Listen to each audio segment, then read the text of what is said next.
रोंदू और मुक्की।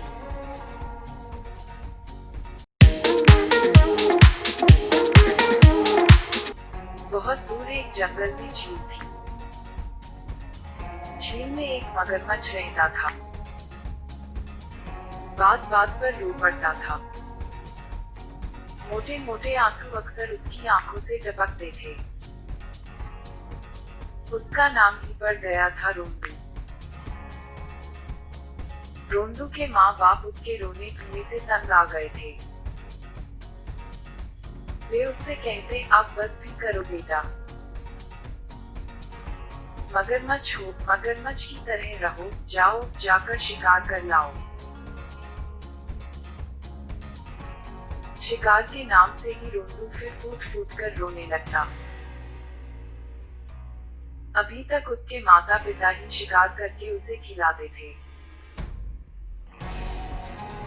रोंदू अपने आप को बदसूरत समझता था और यह सोच सोच कर उसकी आंखों में पानी भर आता। वह मगरमच्छ के बजाय एक सीधा सादा भला सा प्राणी बनना चाहता था। रोंदू की सबसे अच्छी दोस्त थी मुक्की। मुक्की एक सुनहरी पीली तितली थी। वह बड़ी और ताकतवर बनना चाहती थी। वह बात बात में कहती, अभी मारूंगी एक मुक्का। रोंदू और मुक्की की जोड़ी सचमुच मजेदार थी। जब रोंदू झील में तैरता तो मुक्की उसके सिर पर बैठती। सारे मगरमच्छ उन्हें देखकर उनका मजाक उड़ाते। पर रोंदू और मुक्की की जरा सी भी परवाह नहीं करते। एक दोपहर मुक्की रोंदू के कान के पास आकर बोली, मैंने बंदूक के लिए हुए दो आदमियों को इधर आते देखा है। शायद वे मगरमच्छों को उनकी चमन के लिए मारना चाहते हैं।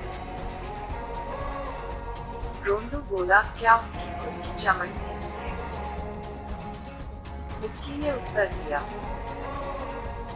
मैं तो बस इतना जानती हूँ कि सारे मगरमच्छों को छिप जाना चाहिए। लेकिन मुक्की, तुम्हें भी तो गोली लग सकती है। रोंदू बोला। मुक्की ने समझाया,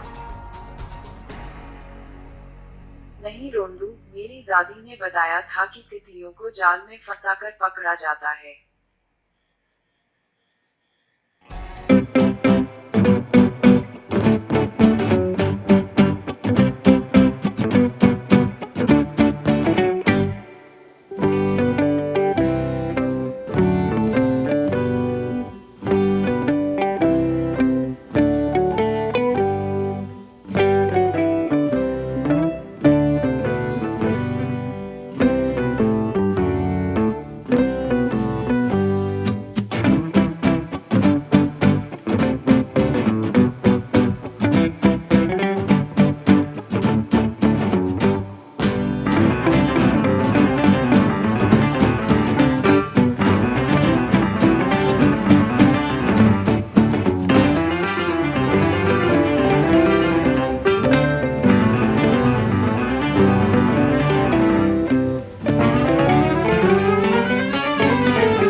शुक्रिया मगरमच्छों, रोंदूमल ने शर्माते हुए कहा।